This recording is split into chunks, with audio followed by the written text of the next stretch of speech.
Buenas noches. Buenas noches, doctor. Buenas noches, doctor. Buenas noches. Por favor. Hola, buenas noches. Dame un segundo, por favor, porque observo que mi conexión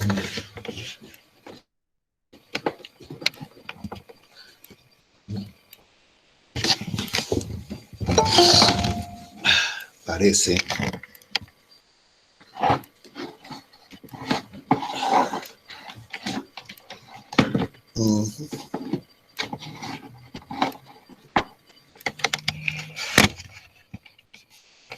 ahí sí. Bueno, ¿qué tal, chicos? Buenas noches. Espero que hayan pasado bien. Vamos a hablar hoy día acerca de este órgano, que es un órgano indispensable para la vida. Viene en número de 2. Hoy, con la enfermedad que existe, pues muy traído a menos, ¿no? Porque lamentablemente el virus que afecta o nos afecta en estos tiempos repercute exclusivamente sobre él. No sin antes comentar de que evidentemente este órgano sufre muchas agresiones, entre ellos la polución, el humo, todo lo que afecta generalmente la respiración adquirida o adquirimos a través de él muchas enfermedades, de las cuales pues inhalamos y nos provoca serios problemas. También hay herencias familiares que determinan daños permanentes durante toda la vida de este órgano, ¿no? Así que vamos a ver pues el estudio anatomofisiológico de la pleura, el pulmón, el neumotórax espontáneo con su empiema y el mesotelioma, que son masas, el cáncer de pulmón y el absceso de pulmón. Todas ellas, como ustedes pueden observar, de diagnóstico serio, ¿verdad? Ninguno puede decir, caramba, de todos estos me gustaría tener este. No, ninguno. Porque todos representan evidentemente un riesgo, ya que actuar en un órgano tan importante como este representa mucho. Ustedes pueden darse cuenta que para abrir el pulmón, o sea, digamos, para operar un pulmón, hay que abrir toda la caja torácica. De hecho, se ha hecho esas cirugías así. Lo mismo para operar el corazón abierto, hay que abrir casi todo el pecho para realizar algún tipo de cirugía en esta zona, ¿verdad? Vamos a describir los elementos anatómicos y los mecanismos fisiológicos de la pleura, que es la pleura, y del pulmón per se. Conocer las patologías quirúrgicas, tanto del pulmón como de la pleura, que es nuestro objetivo en esta clase. He aquí, más o menos, en esta diapositiva didáctica con fotos didácticas, ver, por ejemplo, todo lo que contiene el pecho dentro de la caja torácica. Se ha seccionado la caja torácica en su contexto, casi todo, sus costillas, para poder observar dónde se encuentran ubicados estos elementos. Se podría ver de una manera bonita si fuera así el caso, ¿no es cierto? Pero lamentablemente no podemos abrir a una persona así más que post-mortem. Pero nos sirve para poder observar lo que realmente tiene y contiene un cuerpo humano en su caja torácica. Y en ellos pueden ustedes observar los pulmones, ¿correcto? Si vemos la imagen del lado superior derecha, podemos observar un pulmón que se conecta con un sistema de tuberías respiratorias, como es la tráquea, los bronquios, los bronquiolos, etcétera, etcétera, ¿no? Todo lo que van a hacer es insuflar la última célula pulmonar para que el individuo, la persona, pueda respirar. Cubierta o recubierta por una pleura, la misma que representa ser una pleura visceral, que es la que está en contacto con las vísceras, o sea, con el resto del cuerpo, ¿no? Que es la pleura visceral, y la pleura parietal, que es la que está en contacto exclusivo con el pulmón. ¿Sí? Tenemos dos hojas. Una pleura que se tiene de vecino directo al resto de los órganos y una pleura que es la que está tocando prácticamente al pulmón. Es un envoltorio, ¿no? Es un envoltorio, una funda, si quieren llamarlo, muy adherida al pulmón, pero esta de aquí lo protege de muchas situaciones. Por eso está allí.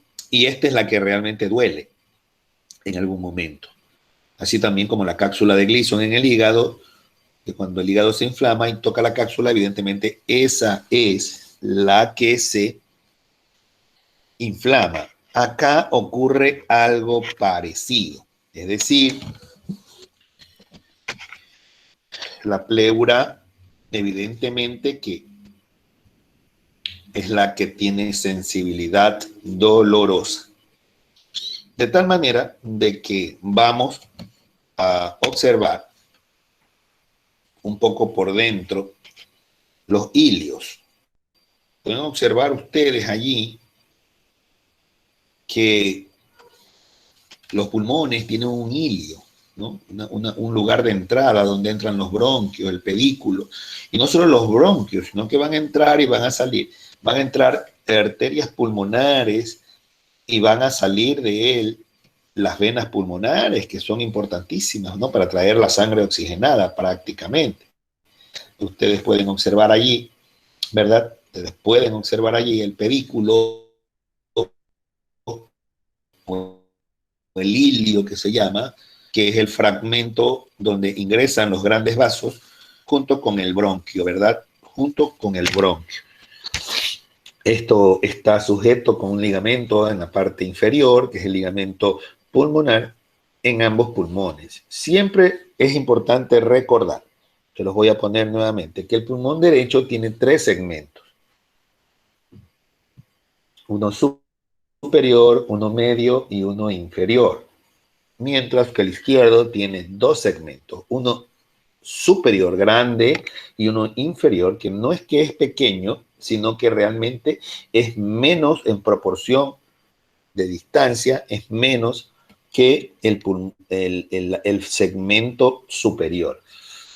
Y aquí ustedes pueden observar más o menos el trayecto de la división de esta imagen, ¿verdad? De esta imagen. Un ratito. Estoy medio incómodo aquí. Ok.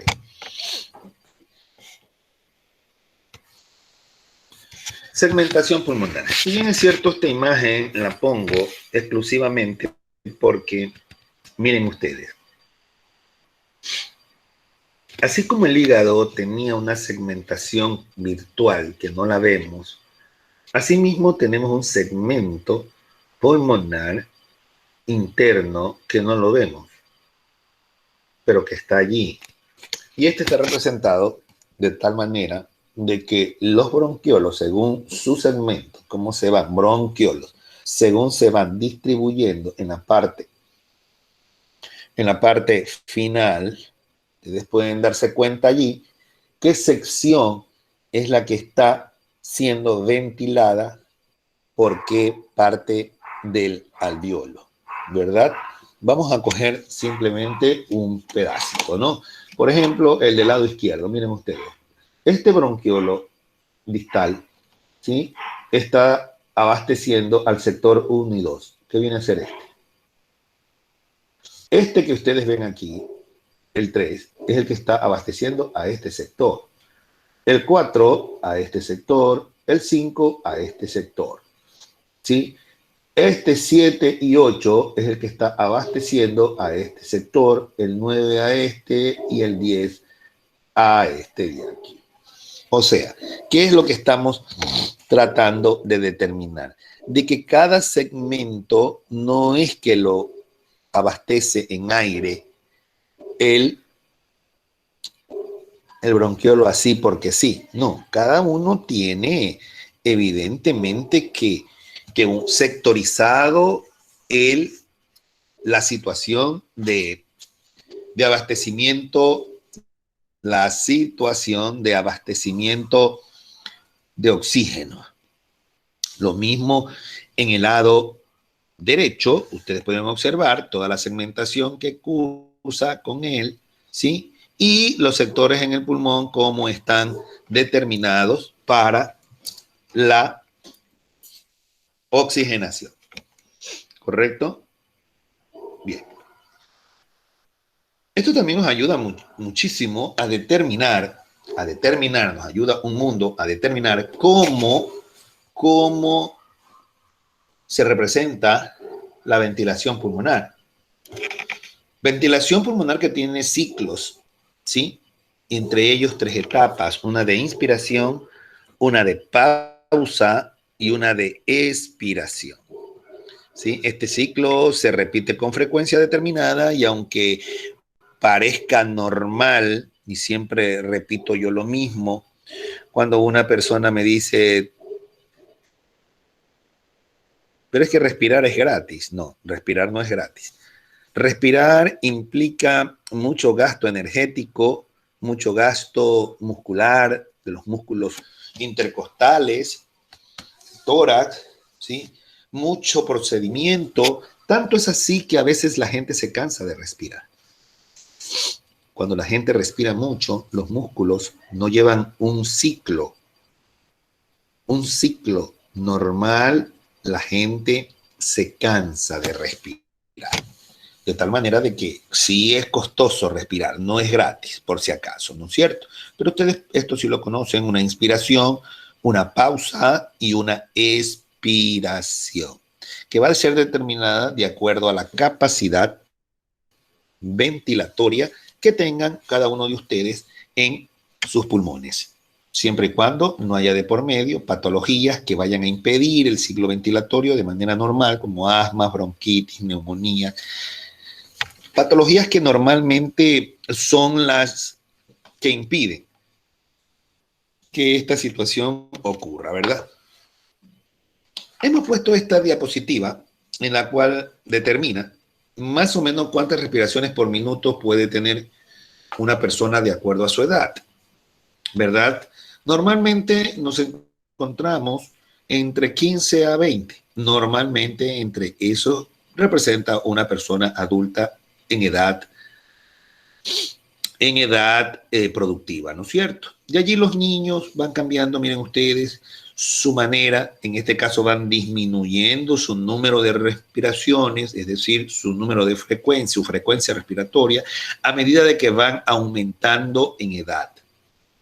Por lo tanto, no es lo mismo una respiración que tiene un niño recién nacido a un niño que tenga 6 a 8 años, ¿no? Ha bajado ostensiblemente su frecuencia respiratoria. Y esto es importante porque todo el mundo piensa que un niño le va a respirar 20 respiraciones por minuto y no es así, correcto. De tal manera de que hay parámetros y parámetros que los encuentran ustedes en pediatría a manera de afiche para que ustedes puedan determinar en un estado de emergencia la cantidad de respiraciones que puede tener o que necesita tener un niño que llega a la emergencia en ese momento. Si pasan de esas respiraciones, evidentemente de que estamos hablando obviamente de un caso importante, ¿verdad? A investigar. Inspiración, entra el aire. Expiración, sale el aire. Inspiración, el diafragma está contraído, correcto, hacia abajo, es empujado, sus bases pulmonares empujan hacia abajo al diafragma, ¿sí? Eso hace que evidentemente el volumen torácico aumente, porque le está quitando espacio, ¿no es cierto?, al diafragma. Pero cuando sale el aire, el diafragma, obviamente, relajado, quiere decir que insufla, porque el diafragma es eso, un diafragma. Hace este funcionamiento el diafragma, en todos los casos, ¿no? Por ejemplo, en un carro, el diafragma de los frenos hace esto. Bueno, no tanto para arriba, pero sí lo hace así. Se llaman diafragmas del freno de aire, por eso es que ustedes lo oyen que chilla, los carros, principalmente los carros grandes, ¿no? Los camiones. Sin embargo, Obviamente que el diafragma relajado hace que el volumen torácico disminuya. ¿Por qué razón? Porque él está ocupando un espacio en las bases que realmente le quita el espacio al pulmón. Ahora que el pulmón no es que se contrae totalmente, se contrae en una cantidad importante que logre, con lo que se insufla, ventilar a la persona. De tal manera de que no es una cosa que tenga que decir usted, tiene que coger una bocarada inmensa de aire para vivir. No. Usted sabe que estando bueno, una persona respira suave y el pulmón no es que se expande en su totalidad, ni tampoco que se relaja en su totalidad. La inspiración es un movimiento activo, la expiración generalmente es un movimiento pasivo. Bueno, tiene su razón. La inspiración necesita de una fuerza, de una voluntad para inspirar. La expiración lo que tiene que hacer es aflojar. Afloja, evidentemente, la fuerza, digamos así, la fuerza que está necesitando para mantener la presión del aire dentro del pulmón y evidentemente provocar esa entrada de aire, ¿no es cierto? Bueno, eso que ustedes ven ahí en azul y rojo no es otra cosa que el intercambio alveolo capilar, que es la última parte, el último sector de los alveolos pulmonares que se unen con la parte pulmonar, arteria y las venas pulmonares. Es decir, la última parte alveolar, ¿sí?, se lleva a través del pulmón el proceso de la hematosis, que no es otra cosa que la sangre desoxigenada pasa a través del pulmón y se oxigena. Y sale, obviamente, hacia el ventrículo a través de la arteria pulmonar para ser reciclado en el corazón y bombearlo nuevamente a la circulación. Obviamente que es un proceso extremadamente natural y fantástico lo que ocurre con las personas, ¿verdad? Importantísimo esto. Y evidentemente no nos vamos a detener aquí porque esto es una clase de fisiopatología y no de cirugía. Pero para recordarles lo que realmente puede estar sucediendo, ¿no? O lo que sucede normalmente como fisiología pulmonar. El neumotórax ya es una patología. Es una patología que no es otra cosa que el aire que se encuentra entre el espacio pleural. ¿Recuerdan ustedes que había un espacio allí formado por la pleura? Bueno, evidentemente a veces penetra aire, que puede ser por muchas razones que ya lo vamos a determinar. El aire en el espacio pleural es la pérdida de la negatividad en el espacio pleural. El pulmón se separa de la pared, dada su elasticidad, y no sigue los movimientos del tórax. Si el aire crece allá adentro, es decir, y hay una tensión, una presión, este va a desplazar a todos los grandes vasos que componen el mediastino. El mediastino es una zona donde está el corazón, la cava, la aorta, o sea, los grandes vasos, y lo corre hacia el lado contralateral, lo desplaza al lado contrario, ¿sí? Comienza a haber trastorno circulatorio, disminuye el retorno venoso, el gasto cardíaco comienza a fallar, puede haber shock y puede haber muerte también, definitivamente, ¿no es cierto? De tal manera de que el neumotórax representa un aire que no debe de estar en este sitio. ¿Por qué se provoca? Bueno, pues se provoca por tantas cosas, ¿no? Que ya vamos a revisar las causas. Pero allí lo pueden ustedes observar. Miren el pulmón izquierdo, cómo ha disminuido su tamaño, que se ha puesto de coloración azul. Obviamente esto es esquemático y didáctico para que ustedes puedan entender, ¿sí? Vean ustedes cómo el pulmón izquierdo ha dejado de insuflarse como el del lado derecho y ha disminuido su tamaño. Mientras tanto, todo el espacio que debería de estar el pulmón está el aire y está contenido en la pleura. Está contenido en la pleura. De tal manera de que esto te va a quitar. La pleura ejerce una presión y no deja que el pulmón se expanda. Por lo tanto, hay que sacar ese aire para que el pulmón, o sea, hay que desinflar esa pleura, si cabe el término. Hay que desinflarla, que salga ese aire que está mal metido allí, para que el pulmón pueda otra vez regresar a su tamaño original.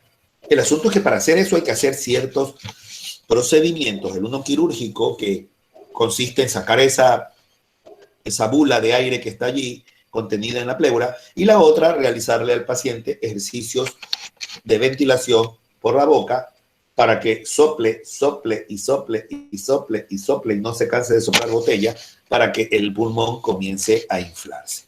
Eso es cuando no está dañado el pulmón, porque más adelante vamos a ver cuando el pulmón se daña y está provocando un neumotórax, es por daño pulmonar, porque la pleura aparentemente, miren ustedes, está allí. El que ha colapsado es el pulmón. Miren el pulmón colapsado, está chiquitico. Todo ese espacio que está ahí contenido en esa forma es evidentemente aire. Si vamos a ver la radiografía, miren ustedes la radiografía del lado derecho, el pulmón está aquí, miren, el pulmón está recogido. Es esta sombra como media blanca que está aquí y es el pulmón que se ha recogido. La parte negra que ustedes ven hacia afuera no es otra cosa que el aire que se ha quedado atrapado aquí. Miren, usted está el borde completamente bien delimitado del pulmón. Sin embargo, el neumotórax está aquí. Neumo de aire. Tórax de tórax. Lo que significa de que esto es aire en el tórax. Aire que ha salido del pulmón y que evidentemente ha provocado un problema probablemente de respiración, que es lo que está obviamente ocurriendo aquí. Los tipos de neumotórax.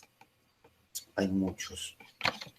El traumático, el cual siempre es abierto, cerrado, porque usted puede tener traumas abiertos o traumas cerrados. Si usted dice de un golpe, se cayó, etcétera, y se golpeó el pulmón y se le armó un neumotórax, eso fue una caída. Es un traumatismo probablemente cerrado, pero se le dispararon, es un neumotórax abierto. O lo apuñalearon, como usted quiera decirle, ¿no? El espontáneo, el neumotórax espontáneo siempre cerrado. Sí, porque usted no ve una razón externa que haya provocado eso o que usted se acuerde. Por lo tanto, usted va a determinar siempre que el espontáneo va a ser un neumotórax cerrado. ¿Sí? El primario con pulmón sano, el secundario con pulmón enfermo. Los neumotórax primarios se llaman. Se hacen a expensas de pulmón sano. Secundarios, evidentemente, a otro tipo de patologías, neumonía, bronconeumonía, tumoraciones, etcétera, etcétera, etcétera. Según su tamaño, pueden ser laminares, moderados o grandes. Ya vamos a ver cada uno de ellos. Los neumotórax inusuales que aparecen por accidente, que no ha habido ninguna causa para que aparezca como espontáneo, y los neumotórax iatrogénicos provocados generalmente por algún tipo de procedimiento que nos gusta hacernos en los cuerpos, ¿verdad? Acupuntura, canalización de venas centrales, etcétera, etcétera. Por error viene y pinchaste el vértice del pulmón y le provocaste un neumotórax iatrogénico. El neumotórax oculto, que no se ve sino con rayos X, no se ven en rayos X, sino que se ven en tomografía, que también hay neumotórax y que no han sido revelados por ninguna razón, pero que usted los puede determinar mediante una tomografía donde se van a ver revelados los neumotórax. Los neumotórax pueden ser normotensos o hipertensos. ¿Qué significa? Que te presenten una tensión normal. Normal, hablando de una cantidad de aire que te cargue de manera normal, pero que igual hay que proceder a sacarlo. O el hipertenso, que evidentemente te está provocando mucha presión ahí adentro y que hay que sacarlo lo más pronto. El normotenso no te lleva evidentemente a un procedimiento urgente.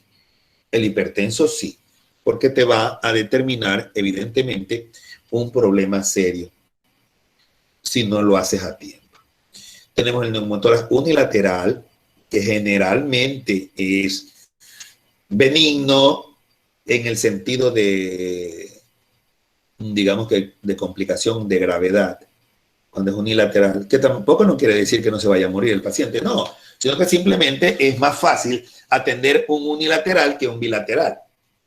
Eso creo que es lógico, ¿no? Si tienes nomás uno que arreglar, evidentemente que te ayuda un mundo. El otro, el recidivante, el alternante, el inagotable, que cada rato está que se presenta, el catamenial cíclico asociado por las menstruaciones y endometriosis pulmonares. Es decir, hasta eso tenemos neumotoras que han coincidido con situaciones menstruales en las mujeres, y por eso lo describe la literatura como neumotoras catameniales que son asociados, a las menstruaciones femeninas. Femeninas porque no hay masculinas, ¿verdad? Diagnóstico. Un neumotórax siempre tiene que tener un antecedente. Por lo menos los más reconocidos deben tener un diagnóstico de antecedentes, ¿no? Varón, joven, fumador, asmático, con múltiples enfermedades respiratorias en la infancia, aquellos que trabajan como buzos, hacen bulas, doblep, subpleurales, pacientes con VIH, traumatismos recientes, trompetistas. Dependiendo de la causa que usted más o menos la relacione con la patología, va a ser una de las razones que lo va a llevar a usted a sospechar en un neumotórax. Su cuadro clínico siempre, evidentemente, falta de respiración. Va a ver que la persona no va a respirar muy bien, se va a cansar, va a aumentar la frecuencia respiratoria porque el pulmón bueno está vicariando. Vicariando significa haciendo las funciones de. Eso se llama vicariar. Hacer las funciones de. En este caso, el pulmón que vicarea es aquel pulmón que está haciendo las veces las funciones de el otro que está dañado. ¿Verdad? Inspección, pues evidentemente un hemitórax abombado, donde se encuentra el neumotórax, ¿sí? Obviamente va a haber abolición de los ruidos, ¿verdad? De los ruidos vocales. La percusión, va a haber timpanismo, va a haber mucha sonoridad porque usted lo golpea, le hace lo que se llama el timpanismo, ¿no? Y le suena bien bonito el aire que está transmitiendo ese golpe, ¿verdad?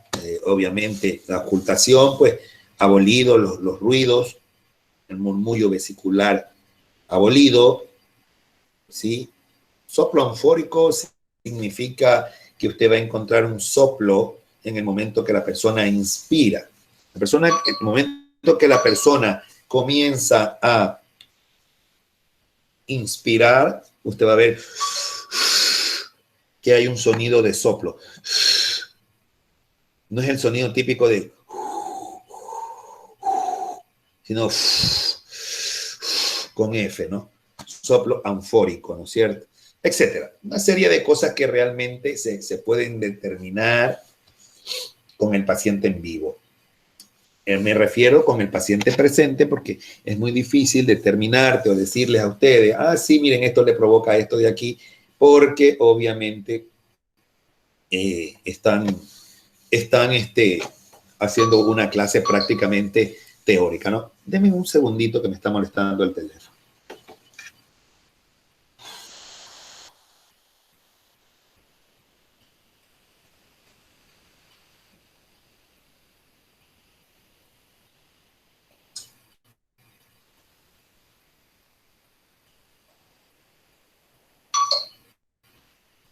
Ya.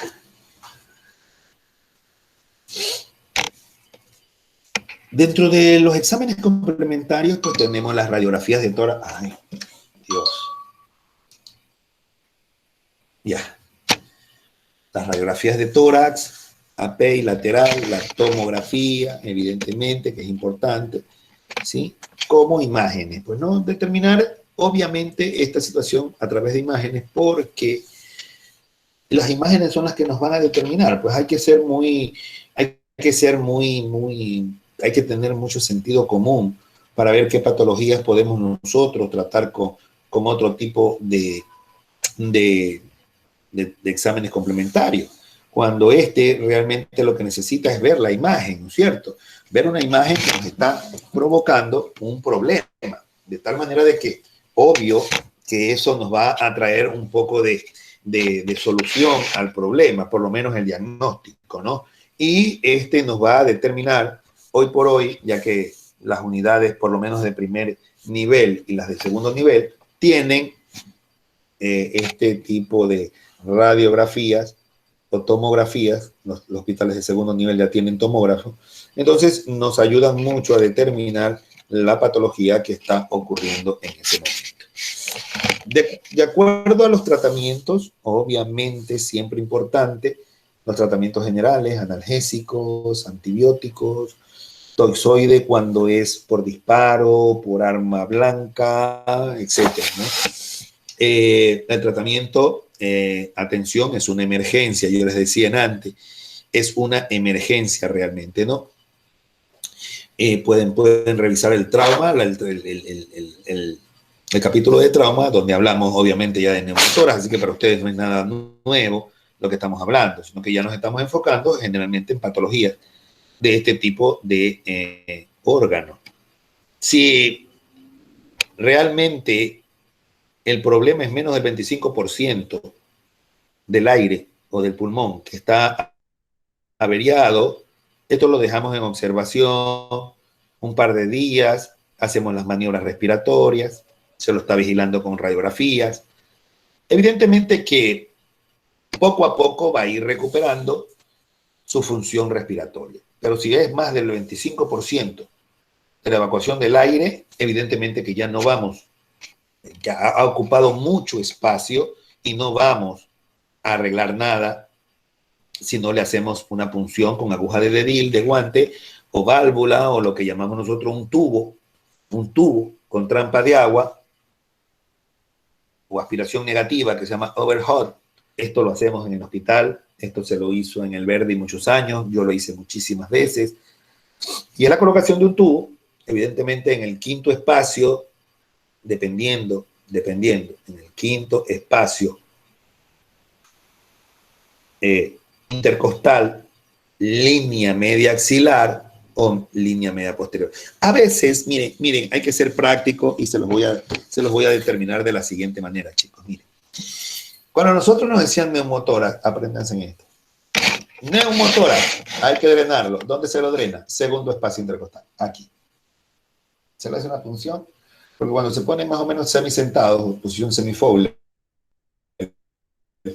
entonces el aire sube por presión negativa, sube para acá, no es que baja. Entonces ponerle una sonda a ese espacio, del quinto espacio, es muy poco. Digamos, es muy lejos. ¿Pero por qué lo hacían ahí en ese nivel? Porque ahí estaba la mayor cantidad de aire. Y es verdad, sí lo pueden hacer. Sí, pero si usted pone un tubo bien puesto en el segundo espacio intercostal, evidentemente que el que lo sabe hacer hace que todo el aire, y lo pone a soplar a la persona, el aire se va a ir, va a salir. Y el pulmón, con terapia, va a volver a funcionar 100% normal. Nosotros nos preparamos así. Segundo espacio, miren, línea media clavicular, busca la mitad de la clavícula, segundo espacio intercostal, ahí metemos el tubo. ¿Sí? Ahora, esto es cuando es realmente un neumotórax, porque usted puede arreglar esto, ¿sí?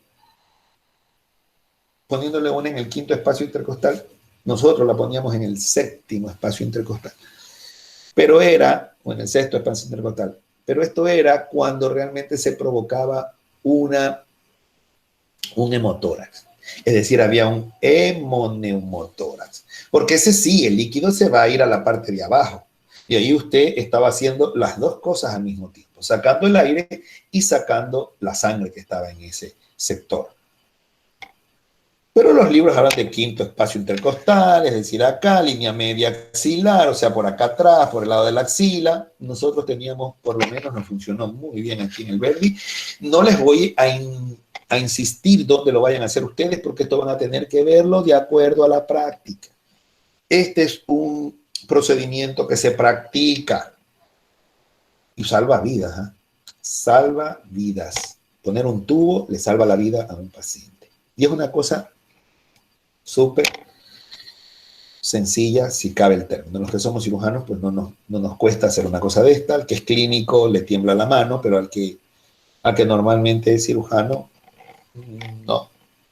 Hemos hecho muchísimas de estas, muchísimas. Yo en mis 7 años de residencia, imagínense cuántas pude haber hecho, muchísimas, de todo, neumotórax y hemotórax. Algo que me queda en la mente grabado desde hace mucho tiempo, que a mí me tocó atender a un señor que en la mañana, muy temprano en la mañana, tipo 8:30 de la mañana, 9, lo dispararon. Le dispararon un conocido, alguien conocido de aquí de Puerto Viejo lo disparó a este señor por cuestiones de faldas, hasta donde conozco.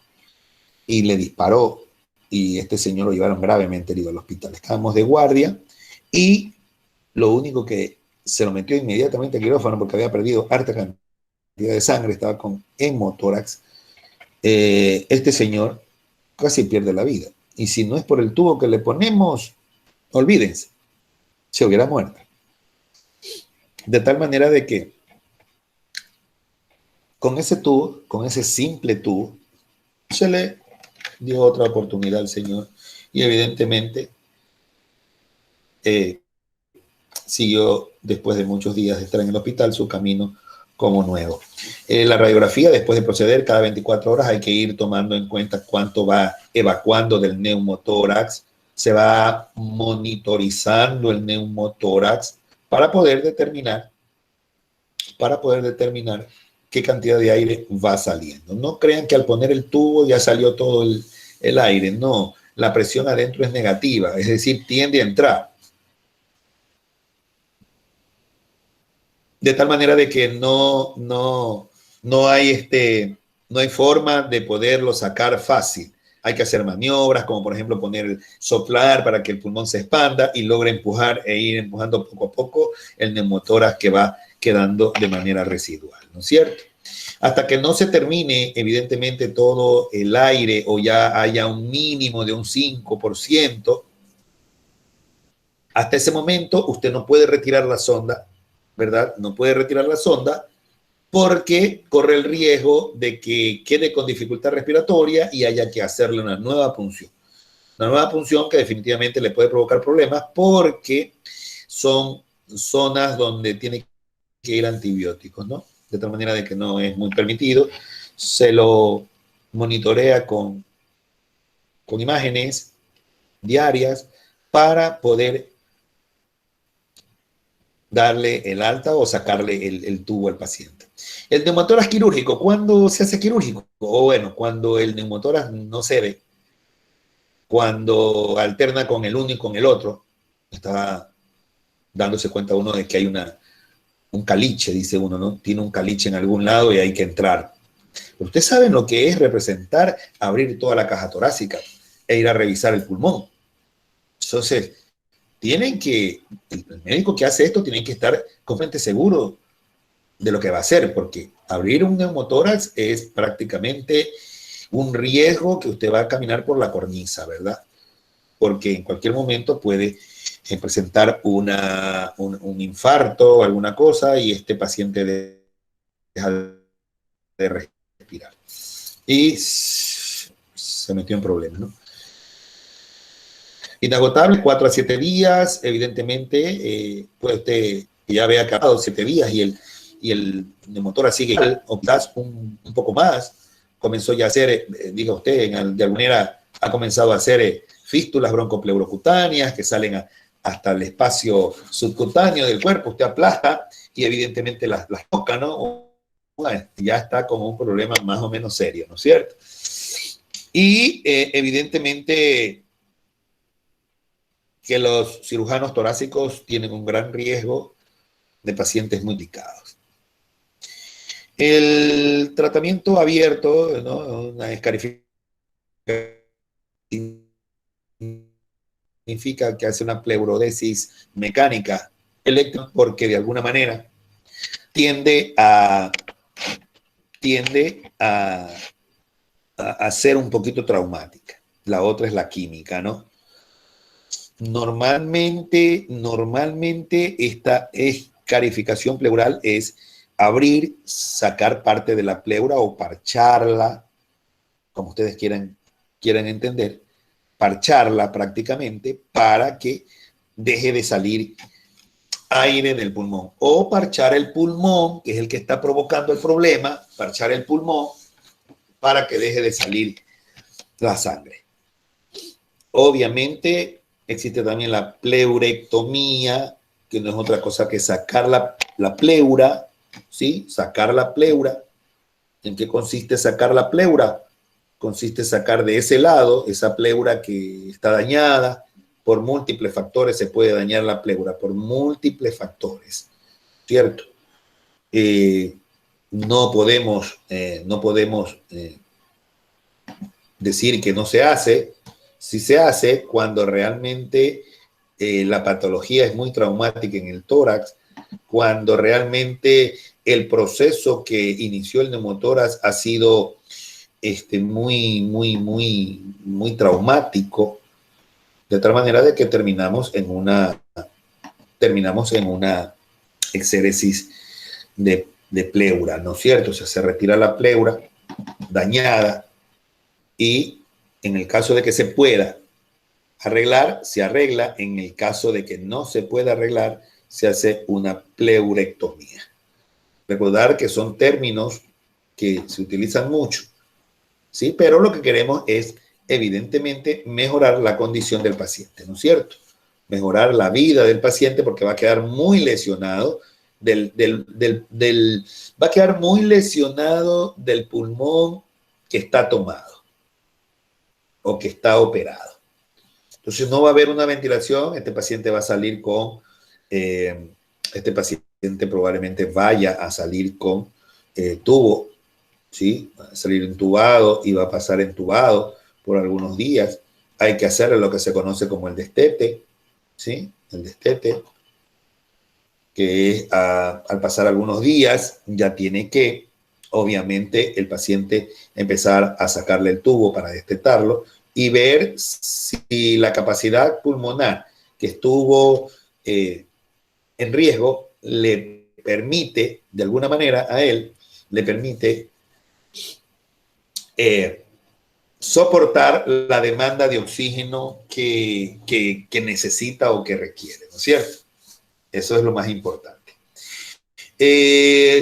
Obviamente, se pueden usar sustancias escarificantes por la sonda, como sangre, talco. Bueno, les cuento que estas son situaciones que realmente pueden ocurrir y la hacen, obviamente, los cirujanos torácicos que tienen mucha más experiencia en estas cosas. Ustedes saben que de alguna manera los libros, las personas ponen sus experiencias en los libros y uno lo que tiene que hacer simplemente es dictar lo que de alguna manera le comentan los libros, ¿no es cierto? Por lo tanto, eso es una de las cosas que ocurre. Aplicación de sangre por las ondas, talco, que son cosas que realmente las han utilizado. Yo particularmente no he visto para nada, pero hay gente que sí trabaja en esto, ¿verdad? Bueno, algo de lo cual ustedes no están muy exentos de conocer era esto, el neumotórax a tensión, lo que provoca, ¿sí? Que provoca el neumotórax a tensión. Tenemos representación de eso que ustedes observan allí, la representación de lo que ustedes observan allí, ¿sí ven? Es decir, toda la tensión del pulmón azul es aire. es aire. Lo celeste es aire y está empujando al pulmón hacia el lado contralateral, el rosado. Miren, ahí está representado el color rosado como el pulmón. Y el color un poquito más intenso del rojo es el corazón. Pero miren el color rosado del tórax del lado derecho. Eso representa ser el pulmón. ¿Sí? Eso es el pulmón. Pero miren ustedes cómo está ese pulmón colapsado. Pues. Entonces, pueden ustedes imaginarse lo que puede estar sufriendo esa persona. El aire que ha entrado allí es bastante grande, que está provocando empujar hacia adelante, hacia el lado lateral, empujar al mediastino, que le llamo yo. Está empujando al mediastino, ¿sí? Y miren lo que está haciendo. Está empujando la tráquea. Mire cómo está empujando la tráquea. Los grandes vasos, obviamente. Es una representación esquemática de lo que nosotros podemos observar, ¿sí? Es una representación esquemática. Pero así sucede en la realidad. Lo que pasa es que nosotros de pronto no la podemos observar porque son estructuras que están pues metidas dentro del tórax y realmente no las podemos verificar de manera palpable, digamos. Pero es lo que se representa esquemáticamente y lo que sucede esquemáticamente. Miren ustedes, en la parte de abajo está expresando lo mismo. Miren cómo, por ejemplo, el aire está empujando hacia el lado lateral, está empujando todas las estructuras de allí. Es que no es otra cosa que un neumotórax a tensión, ¿sí? Que está, pues, obviamente provocando una presión hacia el lado derecho, del lado bueno, ¿sí? Del lado bueno, ¿verdad? Y ustedes pueden observar la magnitud del desastre que puede ocurrir cuando ocurre esta situación, ¿no? Desplazamiento del mediastino, dice, hacia el lado contralateral.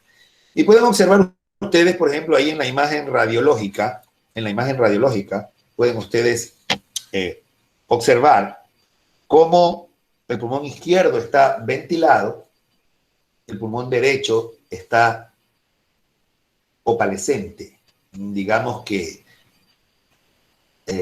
mucha densidad blanca. No hay una coloración negra compatible con aire pulmonar. Sin embargo, miren ustedes, ahí está, casi todo el pulmón ha desaparecido. ¿Sí? Miren ustedes, observen, por favor. Observen cómo este pulmón que está aquí está en buenas condiciones. Miren, este que está aquí está la flechita indicando, este es el pulmón pequeñito.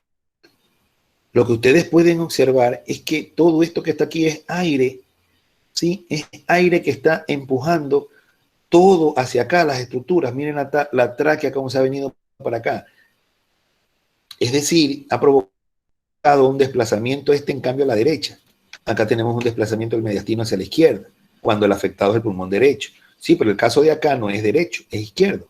Y miren ustedes cómo empuja para acá. Y el pulmón se ha hecho chiquitito, o sea, se ha colapsado tanto, que la presión es tanta que no ha logrado, de alguna manera, mantenerse en una cantidad importante, sino que lo ha colapsado casi en su totalidad. Y otra cosa importante, que tratar de desplazar después este pulmón a manera normal, evidentemente que no es tan fácil. Eso es lo que tenía una pregunta, doctor. ¿Ahí la recuperación es completa o parcial en todo caso? Va a depender. Va a depender de la lesión. Va a depender de la lesión. Si la lesión nos permite que el pulmón se expanda de manera normal, belleza. Pero si no, estamos fregados, mijo. De alguna manera nos va a pasar factura. Ese es el problema. Todo va a depender de la lesión que tenga. Entonces, miren ustedes, por ejemplo, chicos, aquí hay varias formas, ¿no? Miren, aquí le estoy indicando, por ejemplo, miren, lo que hacemos con un adulto, ¿ves? Línea media clavicular. pasamos allí un catéter, eso se llama hilo de Deville, ¿no es cierto? Pero nosotros utilizamos obviamente un bisturí y ahí metemos una pinza y perforamos junto con la sonda. Miren ustedes, es una sonda que se mete ahí y por ahí va a salir el aire. O sangre cuando esté más abajo y sea un hemotórax, ¿no? Como ustedes pueden ir observando, el hemotórax se trata casi de la misma manera. El problema es que el hemotórax no es aire, sino sangre. Y ese te está provocando otros problemas. Pero el procedimiento es el mismo en otro lugar y más rápido, porque ese man se está ahogando en su propia sangre. Ese es el problema. Se está ahogando en su propia sangre, ¿no? Los tubos de drenaje ante un gonco, que se llama gonco, que es una trampa de agua, es una trampa de un sifón con agua que tiene un espacio libre. Viene aquí el aire, el niño cada vez que respira o hace fuerza, burbujea esto aquí porque está saliendo el aire de acá adentro, pero el aire ya no regresa, ni el agua tampoco, se queda ahí donde está. Pero el aire sale, entonces es una trampa de agua que se llama, una trampa de agua que no permite que el aire regrese al pulmón. Y esto es lo que hay en los hospitales, es una cosa muy sencilla que se pueden tener, es una tapa de caucho, hermética de caucho, que usted la mete a presión y ayuda muchísimo, ¿no? Ayuda muchísimo. Determinar que los tubos de drenaje pleurales lastimosamente se utilizan mucho en terapia intensiva por los derrames pleurales. Cuando hay derrame pleural por cualquier otra cosa también se utiliza lo mismo. Cuando hay hemotórax también se utiliza lo mismo.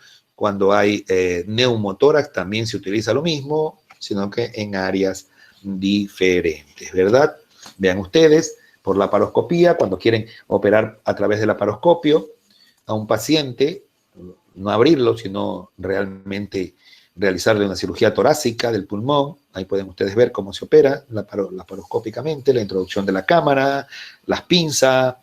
Es un reto realmente operar esto en un campo bien reducido, ¿no? En un campo muy reducido, pero es un arte. Hoy por hoy se operan hasta niños de esta situación y con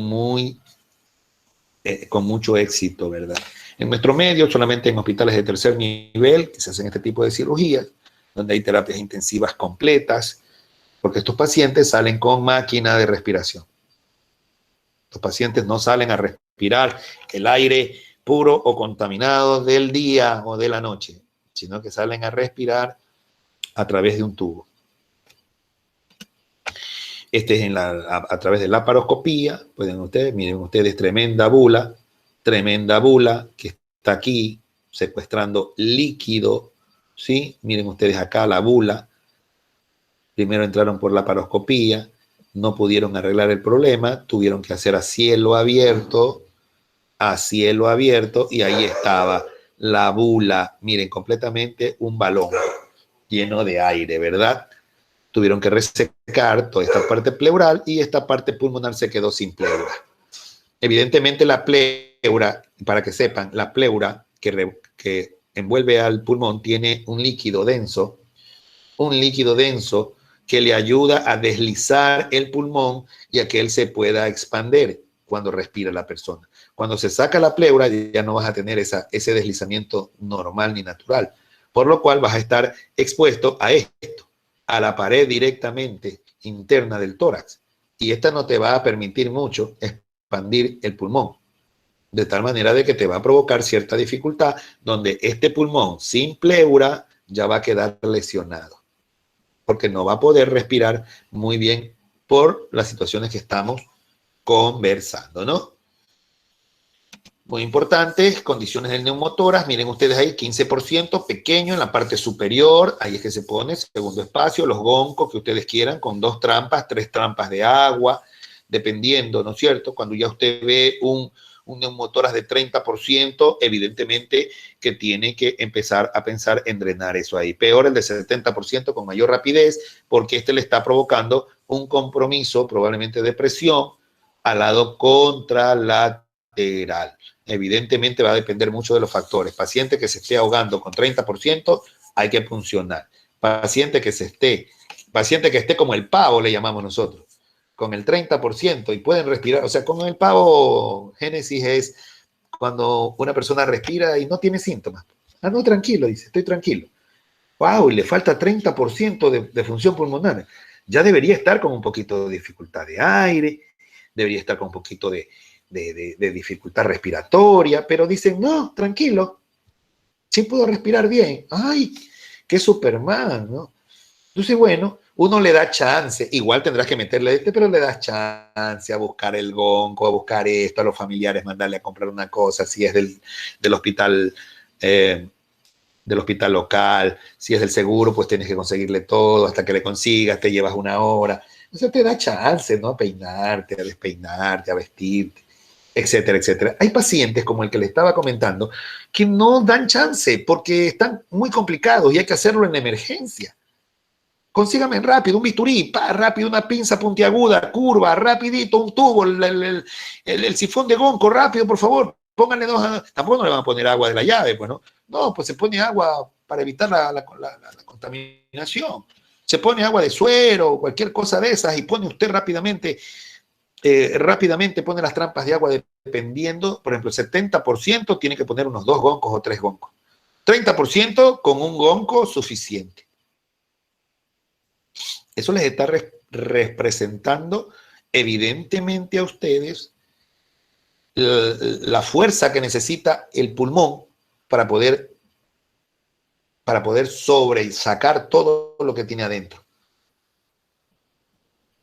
¿Sí? Porque no es un aire que esté en el pulmón, está fuera pues del pulmón, ese es el problema. No está en el pulmón, está mal aireado ahí, está mal oxigenado, porque ese aire no está dentro del pulmón, está fuera.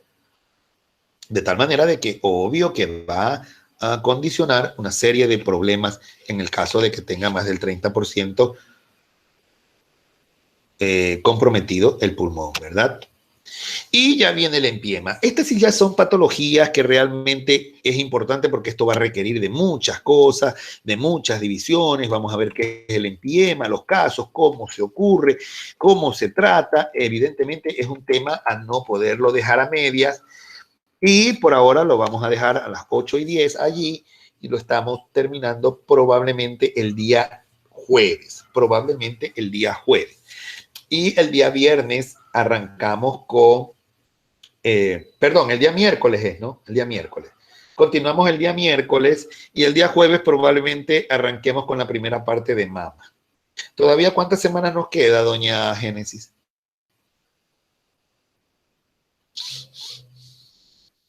Doctor, nos queda una semana más, porque iniciamos el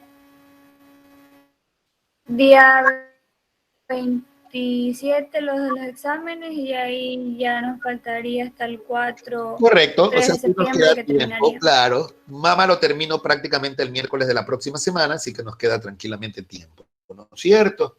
Así que estamos bien en tiempo. Este empiema pues lo vamos a terminar para no cansarlos y que el señor Córdoba se vaya a comer una buena merienda, ¿no? Satisfactoria, son las 9, son las 8:10 de la noche, ya da hambre. Yo no, por si acaso, pero comí ahorita a las 6 que llegué del hospital, de tal manera de que estoy un poco lleno, ¿no? Pero siempre veo las caritas que están un poco con sed, pero de hambre. Entonces, soy condescendiente de estas caritas que estoy viendo hoy para decirles que están muy pocos, doña Génesis, nomás veo 14 personas, muy poquitos. Y ya va usted viendo cómo la situación va. Ya no nos vamos a hacer mala sangre, lamentable para el que de pronto no alcance con su puntaje.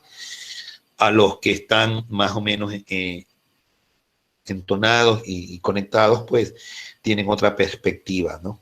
De tal manera de que, bueno, estamos viéndonos el día miércoles, esperemos que a la misma hora, porque ya entré a trabajar, ojalá que no tengamos ningún inconveniente y podamos terminar la próxima semana con mama. Es muy bonito, mama es grande también, es largo, y vamos a tener que utilizar el jueves de la próxima semana, de esta semana, el lunes y el miércoles de la próxima semana, todavía. Doctor, una cosita, en cuanto al video de 5 minutos, es hablar como de la patología como tal, así como ahora, por ejemplo, un empiema, hablar 5 minutos de empiema. Hasta el tratamiento hablan las personas que van a hablar. Hola, doctor. Soy Oscar Modesto. ¿Cuál es tu apellido? Castillo Zambrano. Castillo. Mi tema, hablar diagnóstico del empiema. Bueno, el diagnóstico del empiema y corre tiempo.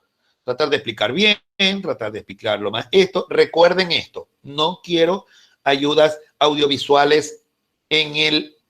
No quiero ayudas audiovisuales en la grabación, porque eso quita tiempo a la persona. Por eso le dije a doña Génesis, a menos que tengas una pantalla grande y puedas grabarte tú mismo contra un pizarrón y tú mismo ir explicando ahí la situación.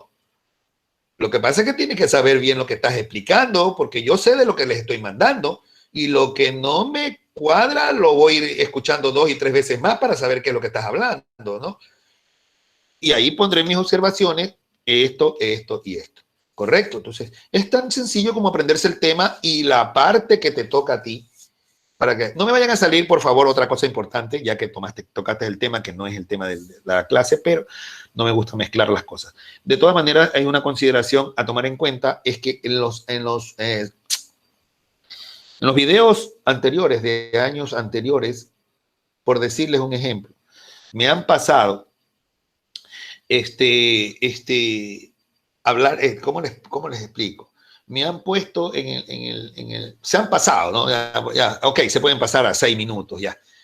Qué sé yo, quizás máximo 7 minutos, pero no es más de 5 minutos porque la plataforma allá, cuando recoge el S, tú lo tienes que comprimir y ese comprimido va para allá y ellos te aceptan cierta cantidad de megas. Entonces yo todo lo que ustedes me envían tengo que yo reducirlo a una cantidad de megas para que ellos lo puedan aceptar donde lo voy a subir en la plataforma. Miren tanto que hoy día ya me pasaron, voy a coger el celular, hoy me pasaron un mensaje en donde dice lo siguiente. Voy a permitirme hablarles a ustedes para que vean que las cosas son más que... Miren.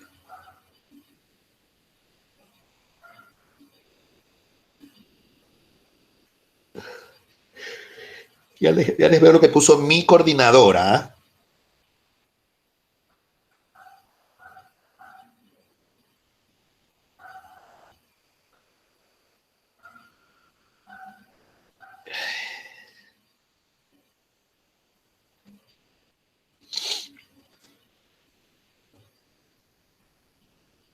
Dice aquí, miren lo que... Departamento de Ciencias Médicas, Coordinación. Dice, compañeros, buenas tardes. Se refiere a los docentes. Les comparto los modelos de informe, tanto en el componente docente, gestión e investigación para la presentación de sus evidencias. Actividades docentes en el SPCA a partir del 1 de septiembre. ¿Qué le parece, doña Génesis? 1 de septiembre ya hay que subir todas las evidencias de todos los estudiantes. Ya tiene que estar eso aquí, yo tengo que comprimirlo, tengo que arreglarlo, porque ya hay un formato. Y uno tiene que acceder a las características del formato. De tal manera de que ustedes me mandan y no se me pueden explayar tanto. Hablen simplemente bien, hablen del tema, sí, hablen de la situación, que todo lo tengo que, yo todo lo tengo que cuadrar en estos nuevos modelos de esto. Yo por eso, mire, por una razón quisiera que esto, yo ayer hablaba con otro médico, y me decía, Hubert, ¿qué otro profesor de ustedes? Me decía, Hubert, qué pena que me da con los estudiantes cómo están saliendo. Unos estudiantes no se conectan, no saben. Una cosa es estar en vivo y otra cosa es estar en virtual. Y ustedes lo tienen que saber. Para ustedes ha sido para ustedes probablemente ha representado una ventaja enorme estar en su casita. Nosotros aspiramos a que estas cosas se queden en los papeles cuando ya estemos presencial. Pero estoy seguro que muchas de estas de aquí no las van a sacar ya de la parte virtual y van a querer que, aparte de estar dando presencial, todo eso le hagamos un compendio y lo metamos también en una explicación virtual. Porque ahora los que se quedaron cómodos son los que evalúan esto. ¿No ve que presencial no les conviene a ellos estarnos vigilando a todos los que vamos a dar clase y no vamos a dar clase? De tal manera de que no les conviene tener presencial a ellos. Entonces, igual, nos van a decir, ok, todas las justificaciones igual van a seguir, verán, se van a acordar de mí, cuando estemos presencial y ustedes ya no estén conmigo, van a decir, ahora todos van a tener que presentar en sus guías, por favor, subir igualito como lo estaban haciendo en la virtual. Pero ahora las clases van a ser presencial, pero todas las evidencias súbanlas de manera virtual. Imagínense ustedes, doble trabajo, ir a la universidad, dar clases y después tener que venir a arreglar toda esta situación. De tal manera que para mí representa un problema. Todo lo que ustedes ponen, audios bajos, que se cruza el perro, porque todo eso se sube, pues todo eso se sube y cada persona tiene que mandarle a la que va a enviarle a Génesis, tiene que mandarle su parte, pues. Te lo graba, véalo como lo graba, ¿sí? A lo último, si quieren, pasan las diapositivas en unos 20 segundos, pasan las diapositivas que iban a exponer, o si lo desean, como le dije a don Oscar, un pizarrón grande donde lo pueda observar, ¿no? Y pueda él hablar, pero recuerde que tengo que estar bastante cerca de lo que usted está enseñando, ¿sí? Para yo poder ver lo que usted está explicando. De todas maneras, es más asequible que ir a lo que me habían puesto, que tuve que cambiarlo en la noche, casi tuve que cambiar todo lo que me pidieron, porque ir a los hospitales casi que no hay tiempo ya casi que no hay ni tiempo.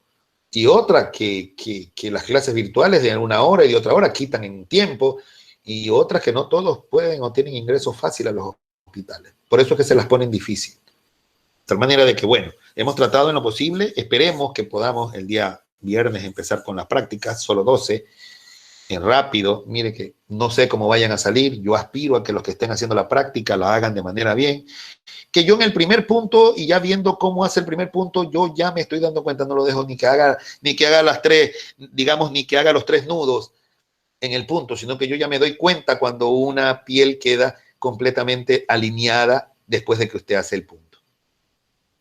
¿Ya? O sea, que no es de mucho, no requiere de mucho, nos vamos a llevar una hora, más o menos, una hora y media. Listo con los 12, ¿ya? Y el trabajo, como le decía don Oscar, así como le estoy indicando. Listo, doctor. Gracias. ¿Alguna pregunta más?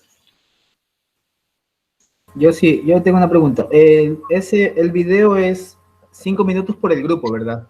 Por el grupo. Si son 4, le tocará 1 minuto y medio a usted. Ya, doctor. Sí, pero no se me va a pasar. Buenas. Yo soy Jorge. Aquí les voy a hablar. Ya se me llevó como 20 segundos. No, pues no, doctor. No hablar nada, ¿no? Estoy diciendo que del tema tienen que reunirse por lo menos de manera virtual para que por lo menos digan, ok, miren chicos, vamos a hablar de esto y esto. Repártanse bien lo que van a hablar, porque de pronto me dicen, me van a hablar de ruptura, a ver, de perforación, de úlcera sangrante. Y resulta que no me nombran en endoscopía. El arma 100% efectiva para manejar eso, pues. Dios me libre. Sino que se van a ir a la técnica quirúrgica a cielo abierto, abrimos el estómago, abrir alrededor del estómago por el borde del ángulo, perdón, de la curvatura mayor para evitar. No, pues eso no me va a servir, pues. Endoscopía, pues, o sea, no vas a obviarme lo obvio, no, pues. No, ni me vas a decir en una apendicitis, no, y vamos a ver si le mandamos, si la vamos a hacer por laparoscopía. No, la laparoscopía no es la indicación para apendicitis, es a cielo abierto. Ya saben, Robson o McBurney o para rectal, pero es a cielo abierto. Los laparoscópicos, cuando son medias programadas, que tú sabes, como te dije, Jorge, que no hay apendicitis programada. Esto es una emergencia. Que se pongan présteme la torre para operar. Mucho canchero ahí. Tienes que aprender a abrirla primero, porque tú vas a estar primero en un lugar donde no vas a tener torre laparoscópica, pues. Entonces, no hay como cómo aprenderse una apendicitis. No me vas a hablar de la laparoscopía y hago 3 huecos y en el te meto la cámara. No, pues tienes que hablar, doctor, incisión pararectal derecha, abra los músculos, abro dentro peritoneo y observamos, buscamos el apéndice, vemos cómo está, si hay líquido exudado, sacarla. Si esto de aquí, mediante la hacemos por ser en bolsa de tabaco o hacemos la resección con 3 nudos atravesados, limpiamos el apéndice, el muñón que queda, introducimos, revisamos vasos sanguíneos, etc. ¿Me entiendes? O sea, rápido, no hay que estar vacilando. Eso les demostrará también a ustedes la facilidad de palabra y de poder hablar en público. A mí me gustaría que uno de ustedes hable en público, no del doctor, porque a mí ya me conocen, pero que hablen delante, por ejemplo, de un poco de médicos que estén allí, ¿no? Y hable don Jorge Córdoba y resulte que le dicen, la moderadora le dice, doctor Córdoba, los doctores van a hacer preguntas al final. Tragas gruesísimo como don Ramón. ¿Me entiende? Entonces, ¿qué te da seguridad en eso? Conocer el tema. Lo que estaba diciendo y se me estaba pasando. Cuidado que no vaya a ir uno en la grabación. Así ocurrió. Oiga, ocurre de todo en esto como en Navidad, ¿no? Ocurre de todo. Uno no se presentó a dar la cuestión esta y a la otra. Y yo me quedé sorprendido. No ha venido la compañera tal y es que nadie preparó el tema de ella, no ha dado explicaciones. ¿Sabe qué? El grupo tiene 0. No me digan nada. ¿Cómo vas a creer que vas a dejar un hueco ahí? Alguien tendrá que absorberlo. Con tiempo, vayan diciendo, si no van a estar presentes, mira, ñañita, yo no voy a estar, definitivamente yo ya no me voy a presentar aquí, perfecto. Otra persona que absorba. Yo les puedo dar la chance para que puedan hablar hasta 6 minutos. Que les den, oiga, 6 minutos en un partido de fútbol. Ustedes saben, muchachos, es bastantísimo. Lo empate y hasta lo gana, Diego. El empate y hasta ganas el partido, pues mira, eso no lo sabe Génesis. En todo caso, ya ustedes saben lo que pasa en 6 minutos. 2, minuto 40 y minuto 40, listo. El resto que ya ocupen todo su tiempo, el resto lo pasan en ¿cómo se llama? Si se llevan un minuto más, pues ya lo pasan en anexos, ¿no? Lo que ustedes quieran pasar. Pero no me lo ocupen en el espacio que tienen que hablar, ¿correcto? Doctor, una pregunta. ¿Y Otra. nosotros hablamos, o sea, en el video hablamos nosotros con diapos o solo al final le presentamos todas las diapos? Lo estoy diciendo, Jordan, al final. Acá es en vivo. Si todo lo que van a hablar ustedes lo sé yo, pues. Los anexos van al final. Tú mándale los anexos. Este es mi anexo y la persona que vaya a hacer la recuperación del grupo de 4, uno de los 4 tiene que coger, ¿cómo es? ¿Cómo se llama esto? Recopilar todos los videos y decirle a Génesis, toma, aquí va nuestro grupo. Tal está. Ahí está. ¿Ya? Les estoy diciendo que ahí, mire, les estoy mandando para que en 5 o 6 minutos hablen de un tema que se habla a veces en una semana. Pero ahí está la habilidad de ustedes de poder demostrar que ustedes pueden hablar de un tema rápidamente. Y hay gente que es práctica y precisa. Esto, pero con fundamento. Exactamente con fundamento, que el que está viendo o está escuchando lo que ustedes están hablando se quede con la boca abierta. Si miran, en 1 minuto y medio, si se han dado cuenta cuando presentan las tesis de grado ahora. Y las tesis de grado nomás son 10 minutos de exposición, 5 minutos de explicación, de preguntas y chao, para afuera. Es 15 minutos nomás que tienen. Siguiente. Y ustedes en 15 minutos tienen que hacer una tesis de grado de 6 meses de investigación. Es bastante, a veces 1 año. Entonces, por favor, pilas. Aquí viene a poner en prueba la habilidad de cada uno, ¿correcto? Los anexos al final. ¿Alguna pregunta más?